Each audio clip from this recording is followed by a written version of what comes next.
Prečo zastavujeme? Idem kúpiť iba maličkosť. Sem! Iba poťah na vankušik. Nikam nechoď, ja po to zbehnem. Môžeme ísť spolu. Nie, ty si oddychni, ja to vybavím. Tak dobre teda. Doma máme toľko poťahov, že si môžem otvoriť vlastnú Ikeu. To vymýšľa tieto názvy Rundkrossing. Mám ich! Úplne som zabudla. Ja som chcela ešte novú postelnú bielizeň. Hneď som tu. Ale pohni si, majú posledné kusy. Pozor, uhnite! Obroj posledné. Štartuj, odchádzame. Potrebujem ísť na záchod. Poď tu do kríkov, ja ťa prekryjem. Preskočilo ti, veď pôjdem normálne dnu. Ale len na záchod, dobre? Čo by som tu také robila?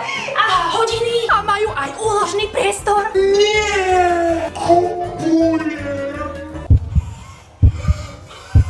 Zoberiem jednu alebo dve. Ďalšie stoličky? Čo s nami býva 7 trpaslíkov? Z týchto látok môžem ušiť ďalšie poťahy na vankúšiky. Modrú alebo bielu? Zoberiem obe. Z toľkých vás budeme doma za chvíľu už aj piť.